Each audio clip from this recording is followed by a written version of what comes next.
This is the biggest question of our time.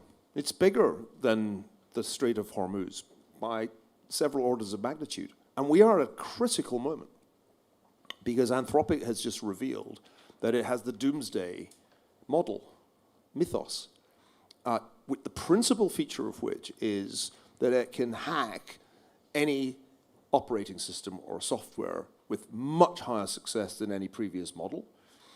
This is a tremendous power that the United States has, or is it the United States that has it? So, Sir Niall Ferguson, I know this was billed as a talk on U.S. foreign policy, but we plan to sound your knowledge on all manner of things. But could you just begin by giving us a recap of what's been going on in the past few months in Iran? It's kind of hard to follow. It changes so much. But what's at stake? How do you look at these things? And why should Americans care? Because it seems like a great many Americans care less about this war than they've cared about wars in the past. Well, Merrick, thank you. First of all, it's terrific to be here. Wonderful to see such a big crowd.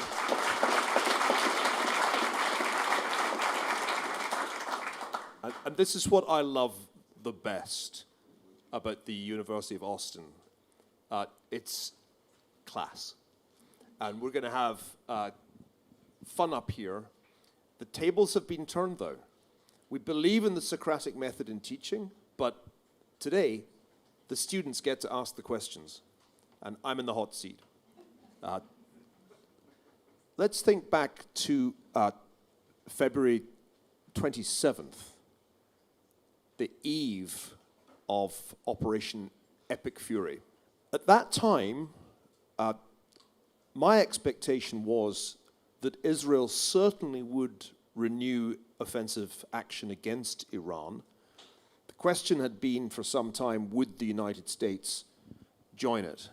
You'll remember that last year, there was a combined effort by the United States and Israel against Iran that produced the devastating strikes on Iran's nuclear facilities, the kind of classic surgical strike that I always feel Americans like above all other forms of military intervention. The problem with the strikes on Fordo and other targets was that they had not succeeded in ending Iran's nuclear program, nor in slowing down its accumulation of conventional weapons. And in particular, we'd seen in the months prior to February 28th, a massive buildup of ballistic missiles in Iran based mostly on Chinese components and materials. And this was moving so rapidly that if no action had been taken, by year-end, Iran would have been in a formidable position to defend itself and to threaten its neighbors, even without having a nuclear capability. These missiles posed a major threat.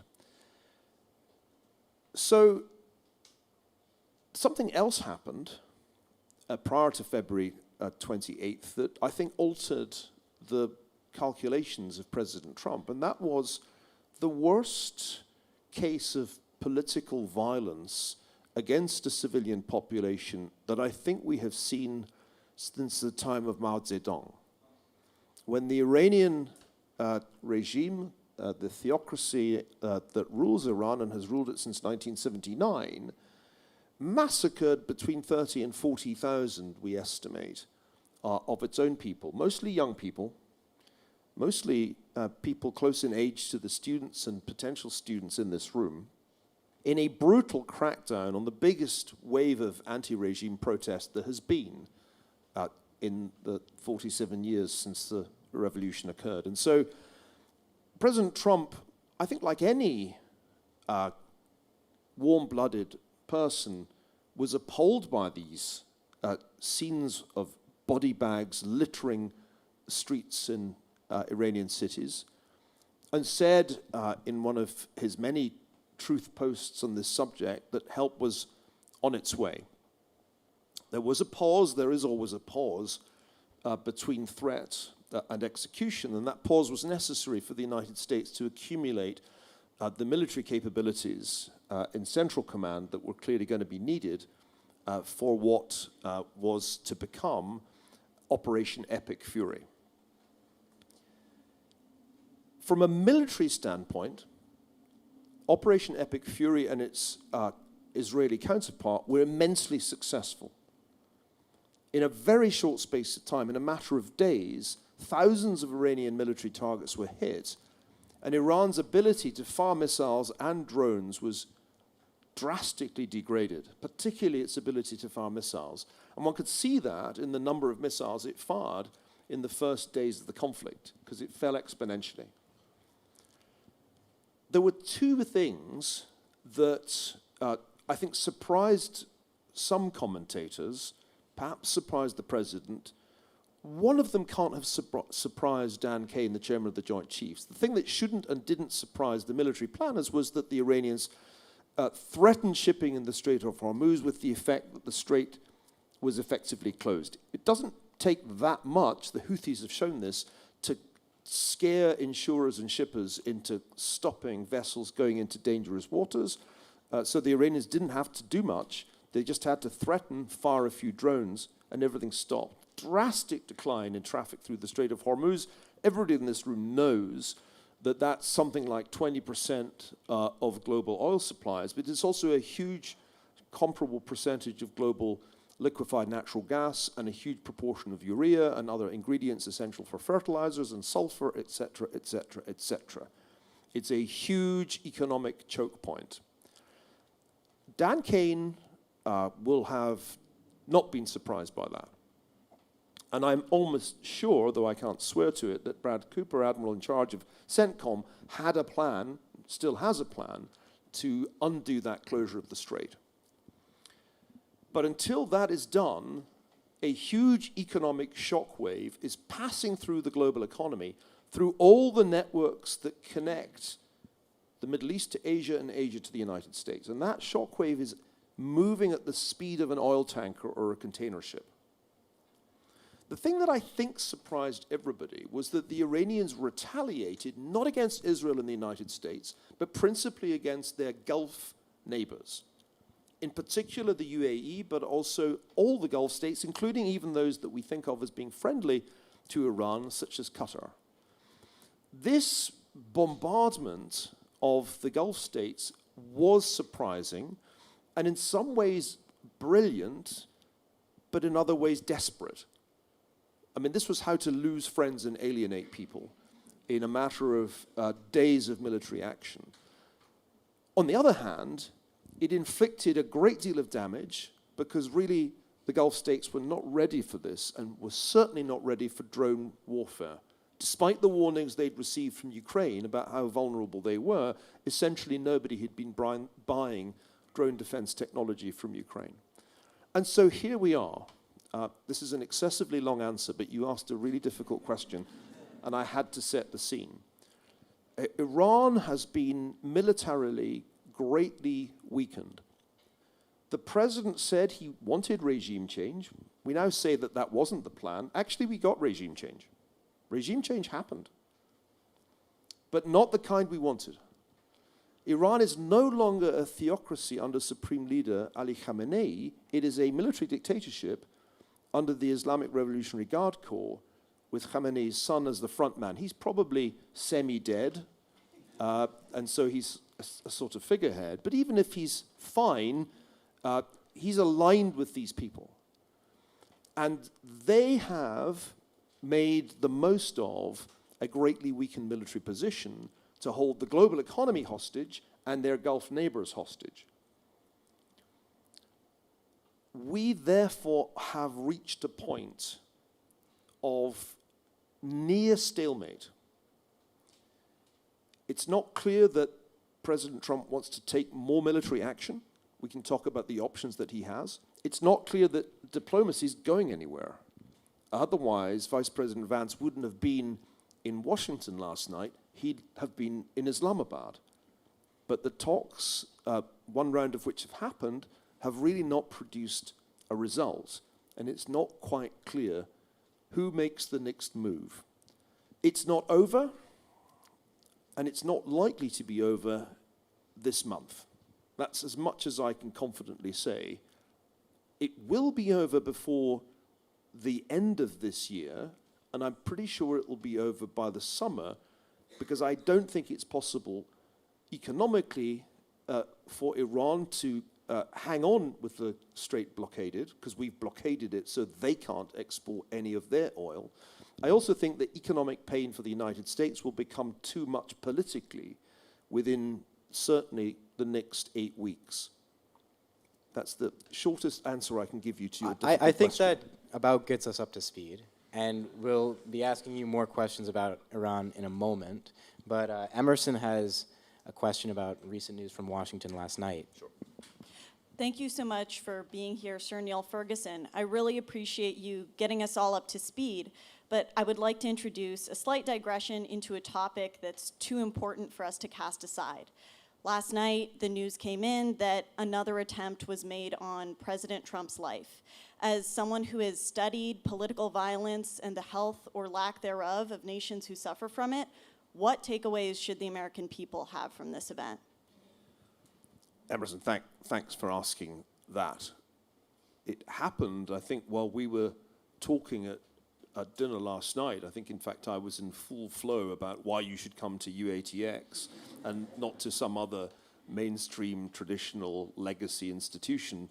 And when I stopped speaking, somebody came over and showed me the breaking news. I was supposed to be there because I was invited by Barry Weiss, our co-founder, to join her group at the White House Correspondents' Dinner. And I said, I can't possibly, because I've committed myself to come to UATX, and I'm afraid UATX trumps Trump. So I could have been there, and I have friends, including Barry, who were there. I think we still have not fully processed the significance of the return of political violence to American life in a way that hasn't been seen really since the late 1960s. Of course, there was an attempt on President Reagan's life, but that was unsuccessful. And since then, security around presidents has been so dauntingly tight that assassination seemed to be a kind of passé thing, but it's back. And I think it's back, and I wrote this at the time of the attempt on President Trump's life in Pennsylvania in 2024, because the constant demonization of the president as Hitler or some other dictator has created an idea that it would be legitimate to kill him. And this is, to me, one of the best illustrations of the dangers of reckless historical analogy. I've spent 10 years more now saying Trump isn't Hitler in arguments with people who've made this kind of wild comparison, and populism isn't fascism. And yet, the argument continues to be made, and it will continue to inspire mentally unstable people. I think it generally takes a bit of mental instability to want to carry out an assassination, to behave in the way that this character, Cole Allen, did last night. Thank God he failed. And thanks to the Secret Service, he really never, I think, had a chance. It would have been impossible for him to get close enough, though he certainly tried to overcome defenses by moving very rapidly. But they stopped him. And I've heard from those who were present, including someone in the administration, that they really did do the best possible job. So I'm not going to go into the typical journalistic questioning. Could security have been tighter? Which it's almost reflexive to ask. I think it's a foolish question. The interesting question is, why does this keep happening? I don't know if you watched President Trump's press conference shortly after the fact.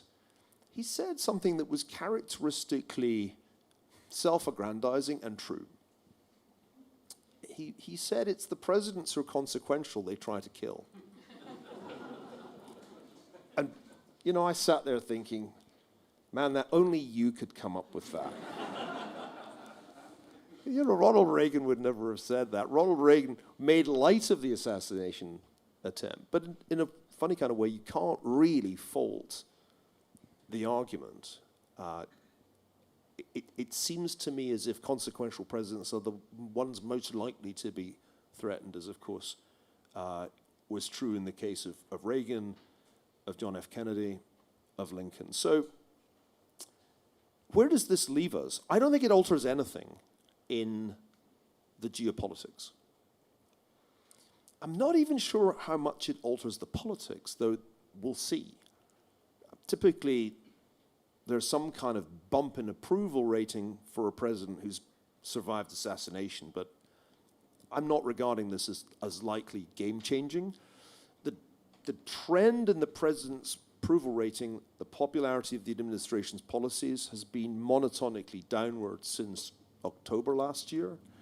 And because the public is most exercised about affordability as an issue, it's hard to see how the war in Iran helps. In fact, it almost certainly makes matters quite a bit worse for Republican candidates as we approach the midterms in November. So I'm not sure that the failed assassination attempt really changes much. I'd be surprised if it arrested this downward drift of support for the administration. Thank you so much, Sir Neil. You mentioned just now overzealous comparisons being made between President Trump and fascist leaders, for example. You yourself have been a major proponent of the historical analog that compares the modern United States to the late Roman Republic. What do you have to say in regards to correct uses, misuses of this analogy that could potentially lead to problems like this? I think that's a more interesting analogy than the Weimar analogy, though I still think, and I've said this many times, the best analogies are the ones closest to home. It's best to think about Trump and Trumpism in the context of late 19th century American politics or early 20th century American politics, because that's what he refers to. The allusions that he makes are always to McKinley. That was true in the campaign in 2024. He explicitly said he wanted to be tariff man. He alluded most recently to Theodore Roosevelt, the Trump corollary, which led very swiftly to the extraction of Nicolas Maduro from Venezuela. That was another allusion to the early 1900s. I think it's better to think of Trump as being firmly in the tradition of American populism and politics more generally. I mean, most Trumpian ideas have deep roots in late 19th century, early 20th century America. Trump's return to tariffs, his leaning in favor of an easy monetary policy, his exclusionist approach to immigration, it's all straight out of a familiar playbook if you've studied 19th century American politics. The interesting thing about the Rome analogy is that Americans have been asking themselves this question since the founding. It is a recurrent question going right back to the earliest days of the Republic. Are we going to be Rome? We're going to create this republic, and are we going to end up repeating the mistakes the Romans made? There's a fantastic recurrence in this in this country of that debate, of that question. You can find it almost in every decade. You'll find essays in every decade in magazines and newspapers asking, are we Rome? And that's why I think it's an interesting question, because it's kind of the question we ask ourselves. And the point of the Constitution, we talked last night about the Declaration of Independence 250 years ago, this coming July, but the point of the Constitution that emerged was to build a republic that would be Caesar-proof, that could not go the way of the Roman Republic. And that's, I think, one of the animating ideas in the minds of Madison and Hamilton. That's what they're writing about, at least in part, when they write the Federalist Papers. And I think the Constitution does a brilliant job of this. It makes it really pretty much impossible for any president, no matter how vaunting his ambition, to become emperor, because there's just too much in the way of checks and balances on the executive branch. And I've said that will be true for this president, as it was true of previous imperial presidents, including Franklin Roosevelt. And I think it's already evident. I've mentioned the polling. I mentioned the midterms, but then also the Supreme Court defeats that this administration has suffered. It's very hard to see signs of the Roman disease, except in one respect. And I remember saying this to a group of you in the class on the philosophy of history that we did when we looked at Suetonius and Tacitus.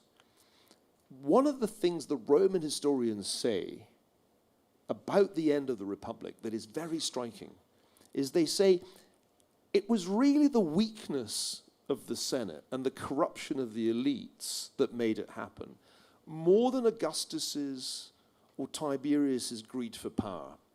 And that really resonates with me, because the problem in American governance isn't the personality of Donald Trump, contrary to what you may read in the New York Times or the New Yorker. The problem is that within the constitutional system, over a period of multiple decades, Congress has repeatedly punted on its responsibilities. That's the real problem. And it's still true. After all, there really should not have been a question that the president had the power to impose tariffs. The Constitution says absolutely clearly that that's the responsibility of Congress. So I think we do have a slight Roman pathology, but it's not in the White House, it's actually on the Hill. And if Congress would do its job as it's constitutionally required to, I think we could set aside these Roman worries. Thank you for that answer, Sir Niall Ferguson.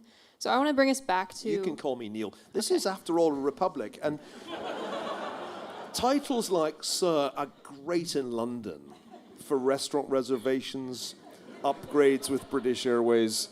But here, I think we should dispense with them. Please call me Neil. All right. Neil, I want to bring us back to the war in Iran and ask what you think about, at the conclusion of this war, what has to happen for it to be considered an American victory in terms of control of the Straits, Iran's nuclear capacity? This is a really hard question to answer because the administration keeps changing its mind. And one obvious defect of strategy has been inconsistent messaging.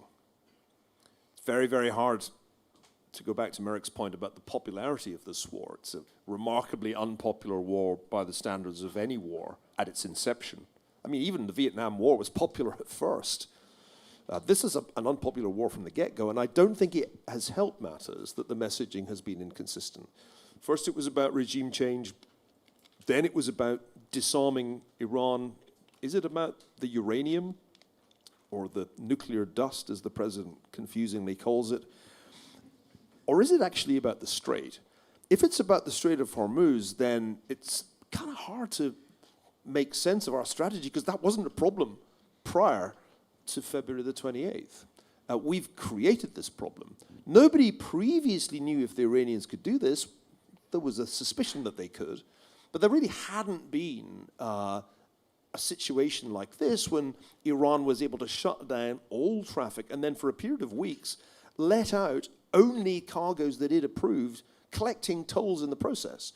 So that new situation was a consequence of the war. If all we achieve is to undo that, I think it will be a legitimate question, what was the point?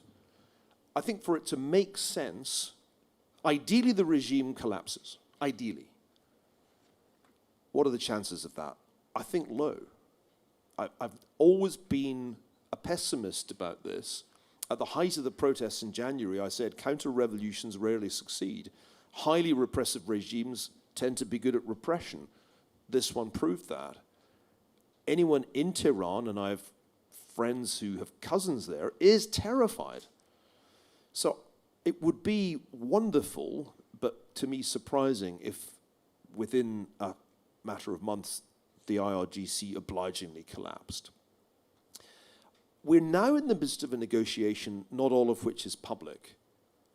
My understanding is that the administration hopes to arrive at some kind of compromise peace without the need for a return to war by making a generous offer on the economics side, easing sanctions, unfreezing frozen assets, in return for commitments from the Iranian regime, particularly on the issue of the enrichment of uranium.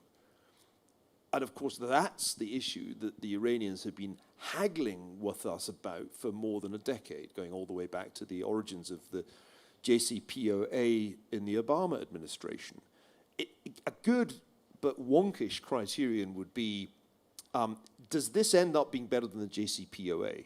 If it's not, I promise you, every single former Obama and Biden official will write a piece for the New York Times pointing out that it's not as good. So it kind of has to be better than the JCPOA. And that, I think, is the tough part. Because if I'm looking at this from an Iranian vantage point, they have a chokehold in the global economy, which is only going to hurt more with every passing week. And they also have a threat of escalation if we return to war, because there are more targets they can hit in the Gulf states, including the desalination plants, that would really be very destructive and disastrous. If I put myself in their position, I'm incentivized to play the long game, have multiple meetings in Islamabad, get into some really intricate negotiations about uranium enrichment, and all the time watching the clock tick, waiting for the pain to become intolerable to the United States. The counter-argument, which I've heard in Washington, is we're now doing Operation Economic Fury, and we're going to collapse their economy, which is why the blockade was imposed by us on Iran to end all traffic through the strait, including theirs. The big question is, whose pain threshold is lower? That's easy. Ours. The other question is, who cracks first? And that becomes a really quite difficult question, having to do with Iran's international reserves, how quickly they're depleted, and how far the Iranians can get enough oil out of Iran not to have to shut down their wells, which would be very disruptive and bad for them.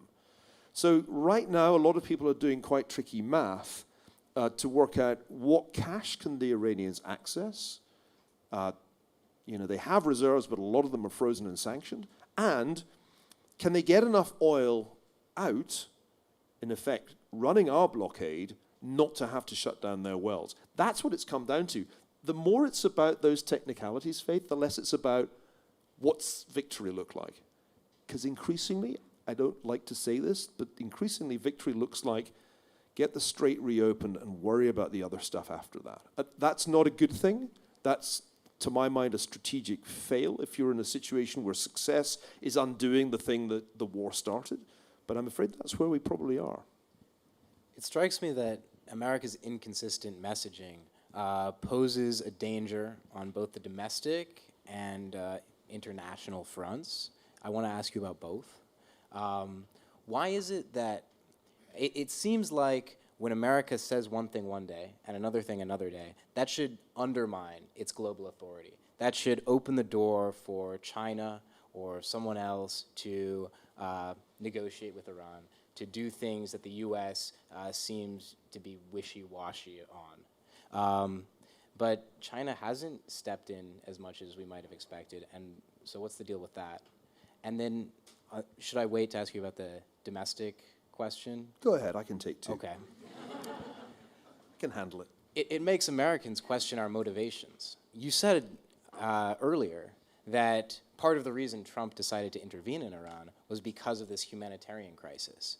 And I think lots of people would support that. Lots of people support the idea of replacing the Venezuelan regime and saving all these people from their dictatorship. But then they start to think, oh no, this is just about oil. This is just about U.S. economic interests, and we don't care anything about these people on the other side of the world. Or they think, this is all on behalf of Israel. Israel is the one pulling the strings, and the U.S. just follows along. And so when the U.S., or when Trump and his advisors give different signals one day after the other, it makes people doubt the kind of integrity of the U.S.'s purpose and causes enormous internal dissent. Two great questions, Merrick. Let's start with the geopolitics first. I think if one takes a step back, rather than just focusing on the regional aspects, but on the global aspects, it's really quite a bleak picture. First of all, I think this crisis in the Gulf has led to the biggest crisis in transatlantic relations of my lifetime. It is hard to overstate how bad relations are between Washington and London, Washington and Berlin, and the other European capitals. I was in Washington a couple of weeks ago, and at an international conference of mostly Americans and Europeans, it was just awful. The atmosphere was extremely fraught. The Europeans now can be divided into two camps. Those who have such violent Trump derangement syndrome that they just can't even publicly say a good word about him, and those who want to appease him or see themselves as appeasing him. So I don't know how the NATO summit later this year will go, but it's hard to be optimistic. I mean, there's a real risk that President Trump simply says, I'm done, and NATO becomes NATO. That's a real risk, because particularly the British and the European hesitation to make bases available right at the beginning of the war is not something he's readily going to forgive. And I don't think it's just him. Secretary Rubio and others in the administration speak very harshly about America's European allies. But it gets worse, because the obvious strategic beneficiaries of this crisis are our adversaries. China and Russia, and let's not forget Little Rocket Man in North Korea. I've been writing for some years now, really since 2022, about the axis of authoritarians or the axis of ill will. This is a real axis, unlike the axis of evil back in 2002. This thing really works as a military economic axis, and the cooperation just keeps growing more sophisticated. So let's take the Russians first, because they're the junior partners now relative to China. The Russians, in many ways, have been rescued by this war from having to settle in Ukraine. Putin was under real pressure. Casualties on his army's side extraordinarily high because of the success of Ukrainian drone warfare. The economic situation in Russia is becoming strained because it's now more than 4 years of attrition warfare. Well, he's now getting roughly 150% more in revenues from Russian oil exports as a result of the war. A, the price has gone up, and B, we've taken the sanctions off. So he has been rescued economically. So that's bad. It's also bad that China can sit back and watch the United States get into yet another Middle Eastern war, a war which is consuming a lot of very sophisticated weaponry, of which we have finite supplies. This was something that was a worry before the war, that we actually did not have that many of the vital precision missiles, which are central to the American way of war. We're now in a situation, the latest CSIS report shows this, where we're basically out of, or have 50% fewer of key missiles than we had before, including Tomahawks, for example, on the defense side, Patriots. We have run down our stocks of weaponry in a way that jeopardizes the security of America's position in the Indo-Pacific. Our ability to deter China from making a move on Taiwan hinges on our having adequate military capabilities. Well, that adequacy is heavily compromised at this point. It takes, just a few minutes to fire some of these missiles. It takes many, many months to replace them. So I think the geopolitical second-order consequences of the situation that we're in now are quite troubling. And that's why the United States really needs to get this situation resolved and not let it drag on. Just in parenthesis, I think there is still a strong argument for using military force to reopen the strait, which would be a combination of special forces and naval and air power to end the current economic stalemate. But we can come back to that. But just to clarify one thing, the reason China doesn't step in when the U.S. seems unsure of itself is because it's content to sit back and watch us burn ourselves out? It's doing more than sit back and watch them, Merrick. It is supplying Iran with weapons, which is more than China dared to do when Russia invaded Ukraine. Russia got dual-use equipment from China, but the Chinese were deterred from supplying weapons to Russia by a very clear threat from their National Security Advisor, Jake Sullivan, of secondary sanctions. Here, we see China, which has been arming Iran before the war with the missiles, supplying Iran not only with weaponry, but crucially with intelligence. Both the Russians and the Chinese are helping the Iranians with targeting. And we are doing precisely nothing to punish them for that.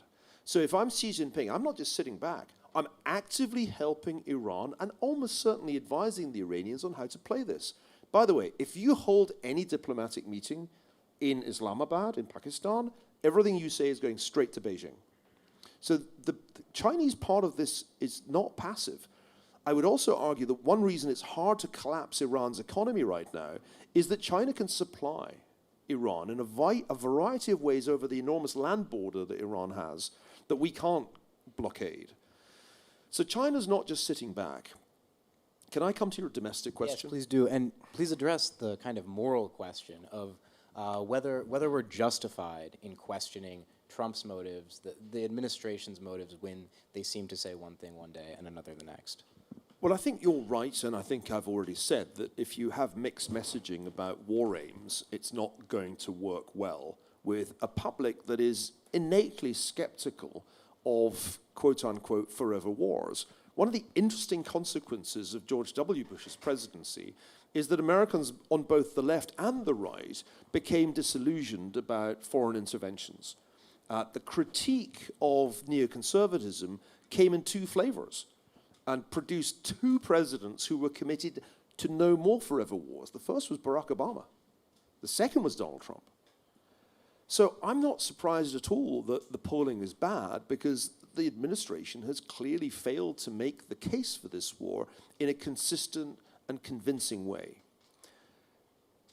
What I find especially unfortunate and depressing is that for that reason, the war has given oxygen to some of the most noxious elements in our national politics, again on both the left and the right.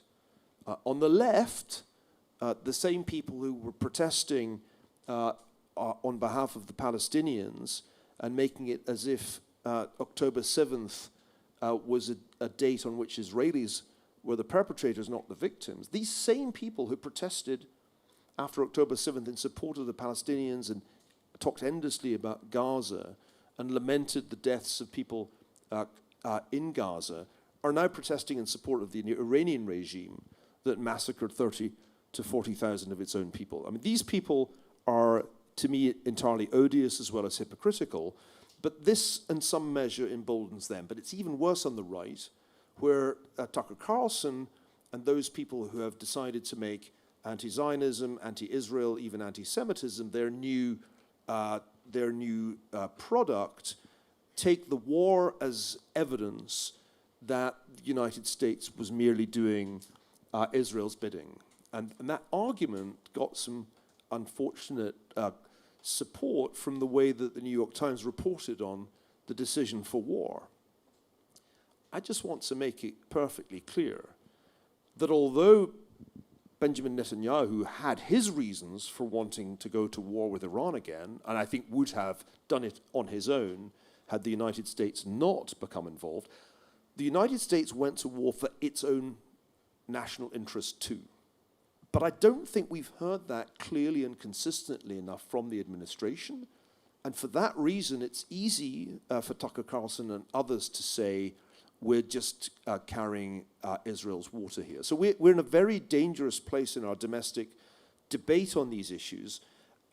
I'm constantly reminded of the work that William F. Buckley did way back in the starting in the 50s and 60s, 70s, really his whole career, which was to drive the racists and the anti-Semites and the John Birches out of American conservatism, to get them out of the bloodstream of the Republican Party.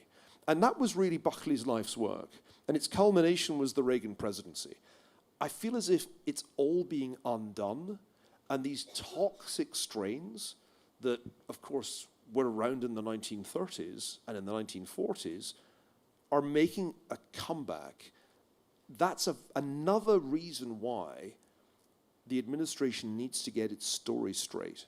This is a challenge not just for President Trump, it's a big challenge for his potential successors. And they're both deeply involved here. Vice President Vance has become involved in these negotiations to try to end the war. Secretary of State and National Security Advisor Marco Rubio may not be in Islamabad, but it's his job too to get this straightened out. And I sense that this is part of the problem. It's not quite clear who owns this war, whose file this is within the administration. It's not an easy thing for a vice president to lead. That's a difficult thing and rarely works. President Trump, can I make one last point? President Trump has, I think, got a very distinctive communication strategy, which I wrote somewhat critically about in the Free Press just the other day. If you look at all of Trump's truths, if I can call them truths, using the new terminology as opposed to the traditional meaning of the word truth, about half the time he's bluffing and half the time it's real. This was also true of his Twitter account in the first administration. So it's a coin toss whether Trump means it or not. And this has been true right the way through the administration. Say Greenland is a good example, where Trump threatened military action against Greenland. And the Europeans took him completely literally. They were sure he meant it. And I was pretty sure he was bluffing. And he was. But this war has revealed the difficulty of that strategy. Because if you threaten to bomb a country back to the Stone Ages, I always thought there was one Stone Age, but apparently there were several. Or if you use the F word, I've always felt when you use the F word, you're kind of losing the argument. When you make that kind of communication and then don't carry out the blood-curdling threats, you are in a very classic problem of rapidly declining credibility. So the communication strategy is sort of how not to do it in time of war. It's really a shocking lesson in the dangers of incoherent messaging in a conflict. That's really fascinating to me, and I'd love to ask you more about it because I have to open it up to student questions now. Any admitted students or current students are welcome to come to the mic. But I just found that fascinating because people are always going to ask who has power, who is causing the movements of American politics. And it seems like we can only blame the administration then if the people on the right and on the left come to these wild conclusions. It's because they aren't being told answers to these questions. Well, before we go to Emma, who is very quick to the microphone, it's a feature, not a bug of our republic, that we argue all the time about everything, especially about war. But what's interesting is the way that the advent of the internet has created an even more fragmented landscape. If you wanted to protest against Vietnam, you really had a very finite number of channels to reach a large audience. There were 3 networks and then a handful of major newspapers and magazines. But today it's possible for extraordinarily influential, but in my view, misguided commentators like Tucker Carlson to reach millions of people without the need for any kind of media gatekeeper. Anyway, Emma. You talked about the perception of the American people about the war, and I have to admit, I've asked this question before to another speaker, but in our Shakespeare class, we learned that the idea about peace was that it was unstable, and it would either be foreign war or domestic war. Should we change our perception of peace and kind of reaccustom Americans to thinking that peace is unstable and war is an inevitable part of human civilization? Well, it's always good to bring Shakespeare in to debates like this, but which Shakespeare is the appropriate play? I went recently to see a production of Coriolanus at the National Theatre in London. A tremendous production, very violent, as it should be. And Coriolanus is like the opposite of an American politician, because he is just a warrior and he is entirely impatient with the constraints of domestic politics, and that is ultimately his downfall. He's ruthless in pursuit of victory over the enemy and impatient with the domestic grumblers. We tend not to have Coriolanus figures. Even when our generals have become presidents, think of Eisenhower, they've actually tended to be presidents who pursued peace and recoiled from war. Eisenhower had seen enough war not to want to preside over a third world war. The problem I think we have is that we have a generation of politicians, President Trump belongs to it, but it began with President Clinton, a generation who did not serve. If you look at the presidents prior to that point, for a succession of presidencies, either they had, in the case of Harry Truman, presided over leadership during the war, or, like all the presidents subsequent to him, they had served. That was true right down to George H.W. Bush. It makes a profound difference, in my view, when leaders have seen war at first hand.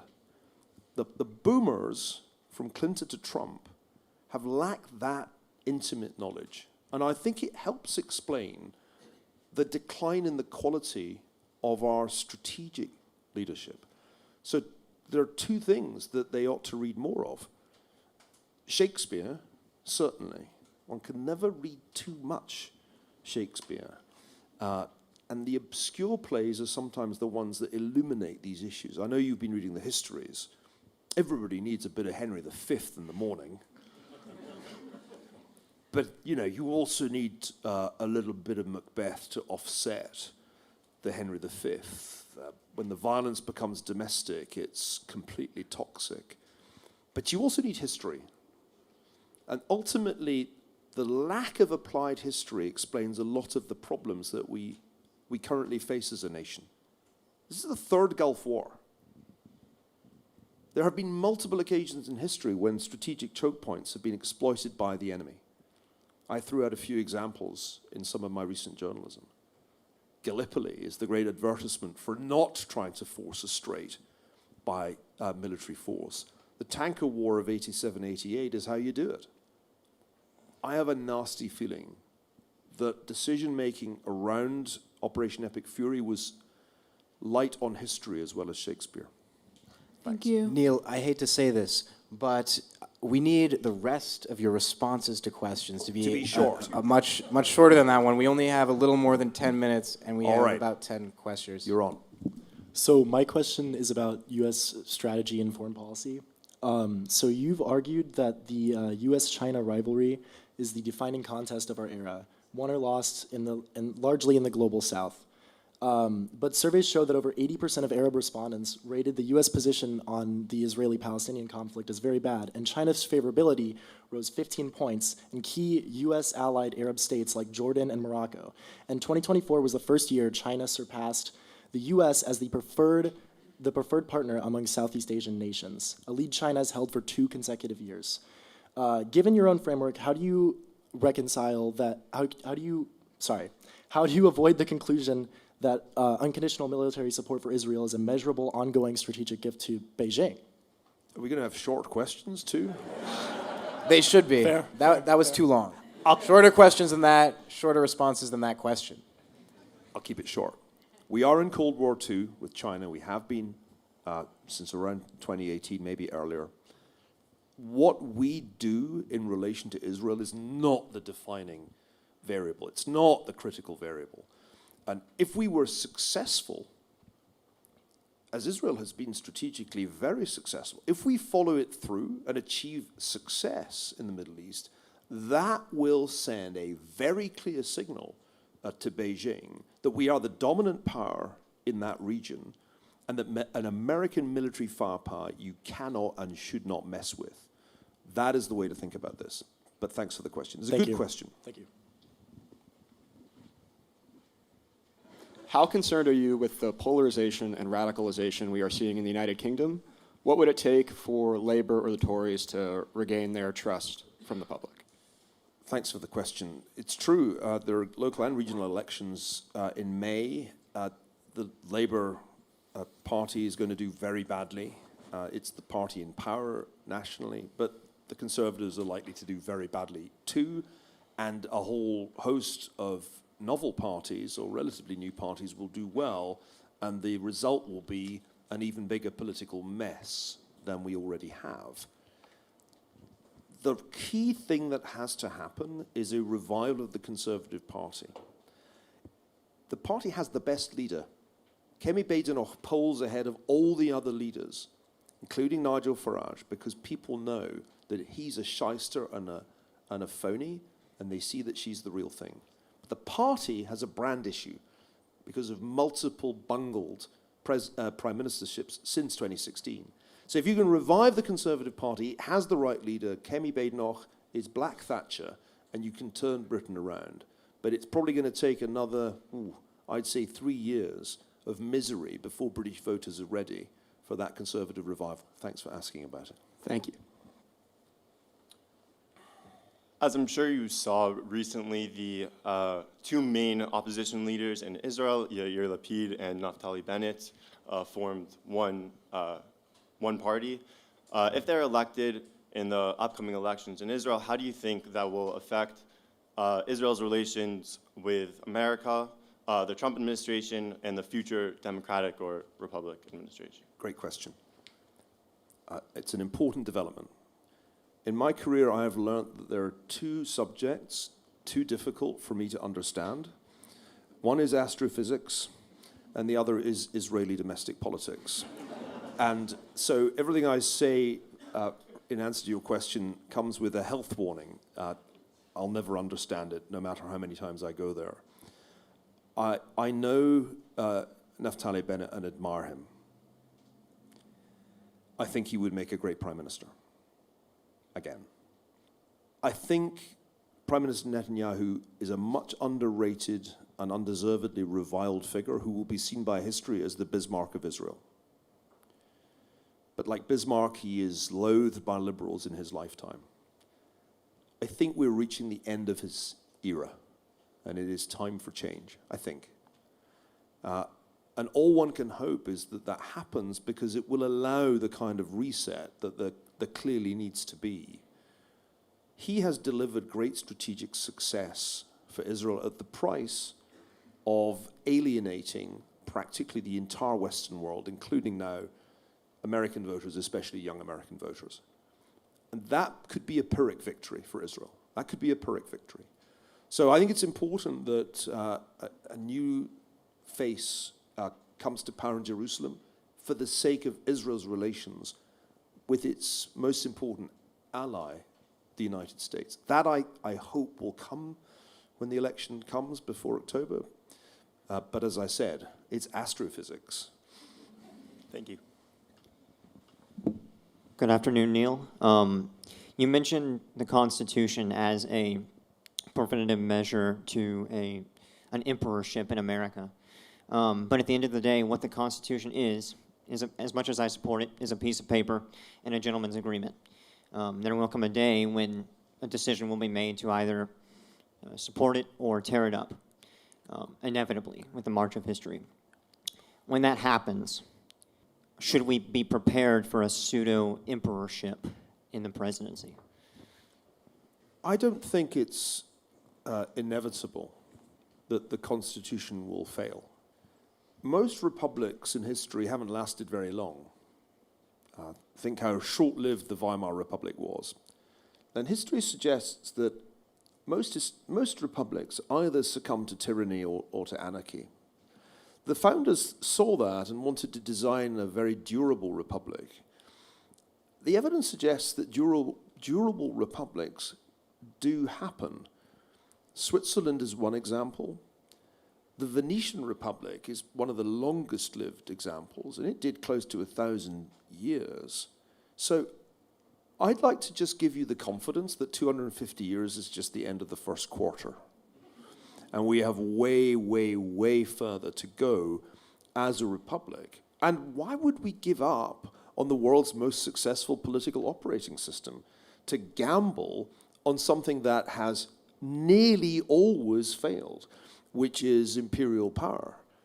And the problem with imperial power is you may have a talented guy as the first emperor, but there's always going to be a problem with numero deux, because the succession problem is fundamental to autocracy. It is absolutely fundamental. Look at China. What's the succession plan? Answer, they don't have one. How about Russia? Who's going to succeed Putin? Nobody dares hold that position. So they all have a succession problem because it's systemically the flaw in systems of autocracy. We would be insane to think that we'd be better off with a king or an emperor than we are with this constitution. And that's why 250 years from now, at this institution, which by that time will have entirely replaced the Ivy League, it'll be the biggest university in the United States. We'll be celebrating 500 years. Thank you. Thank you for your talk. I'm wondering what the US government's relationship with companies like Anthropic and AI technology as a whole should be. I'm so glad you brought this up. And by the way, I greatly admire your bow tie. Thank you. I'm getting slight FOMO having opted for a conventional tie this afternoon. This is the biggest question of our time. It's bigger than the Strait of Hormuz by several orders of magnitude. And we are at a critical moment because Anthropic has just revealed that it has the doomsday model, mythos, with the principal feature of which is that it can hack any operating system or software with much higher success than any previous model. This is a tremendous power that the United States has, or is it the United States that has it? Is it perhaps Dario Amodei who has that power?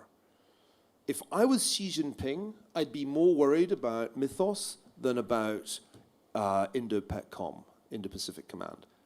I'd be very worried that the United States would use Mythos to conduct a massive cyber attack on the CCP, preemptive to prevent China achieving military primacy in the Indo-Pacific. So you have struck on what I think is the biggest question of international relations today. In 1957, Henry Kissinger published Nuclear Weapons and Foreign Policy, a book that made his reputation, catapulted him out of academia into the realm of geopolitics. We don't have the book that we need, which would be called something like Artificial Intelligence and Global Security. The most striking feature of AI is that it is being developed in the private sector in a completely unregulated competition between multiple companies, with maybe 3 in the lead. And the federal government's approach to regulation is, that's Congress's problem. That's what the most recent White House paper says. Essentially, that's Congress's problem. So we have no regulatory framework for this race. It's like, imagine if the Manhattan Project had taken the form of a competition between somewhere between 3 and a dozen tech companies in the 1940s. That's where we are. And nobody, as far as I can see, nobody has a clue what to do about this. The Chinese, the only other game in town, so it's a 2 superpower competition as well as a multi-company competition, but we are in extremely dangerous terrain until we understand the geopolitical implications of this technology. It has the potential to produce a new kind of conflict, which is an all-out cyber war between 2 superpowers. I think we can squeeze in one final question. I'd like it to come from a future student, if there are any in line. I guess that's me. Okay. To close this off, I'd like to ask you, I myself am aspiring to be a young entrepreneur. And I personally have some hesitation. I want to build a product that potentially would have military applications. And given the government's recent propensity to engage in wars, despite saying they wish not to, how would you assuage my concerns to work with the government, even in a more civilian light? Well, first of all, you're coming to the right place if you're coming here. There is no institution, I want to stress this for everybody here, in American higher education, which is better positioned to advance entrepreneurship generally and to promote in particular a good understanding of the future of defense technology. And it's not just because Joe Lonsdale's one of the founders, it's because I think our culture is open to entrepreneurship, open to issues of national security in a way that other universities simply are not. That's point one. Point two is that you have to remember what weapons are really for. I was in a bar in Kyiv in September. It's a bar near the center of town frequented by veterans of the war. It's actually a pizza joint. It's quite good. But it's the only bar I've ever been in that has a Latin motto above the bar. And it says, can you guess? Si vis pacem para bellum. If you want peace, prepare for war. Wars come when great powers disarm. Britain disarmed in the 1920s. It only belatedly began to rearm in 1938, on the eve of war. That period of disarmament was the opportunity for the dictators, for the Axis powers, to rearm and begin their plunderous, marauding campaigns. So I think the lesson of history is crystal clear. A great power like the United States needs to maintain leadership in defense technology. Leadership over the authoritarians, over the Axis powers, in order for there to be peace. Now, I can't guarantee that a future president won't start a war that you don't like. I can't guarantee that. But what I can guarantee is that if we contribute as a university towards the readiness of the United States, its national security in the broadest sense of the word, its prosperity, its political stability, its intelligence, and its readiness for war, that more than anything else will contribute to peace. More than all the peace marches that ever have been, more than the campaign for nuclear disarmament contributed to the end of Cold War I, which was precisely nothing. Cold War I ended not because of CND, but it ended because the United States made it clear to the Soviet Union that they could not possibly keep up with our ability to innovate.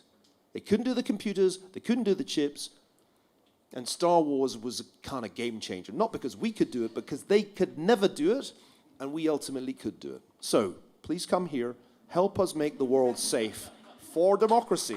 Thank you. Thanks, everybody. A big hand for the students.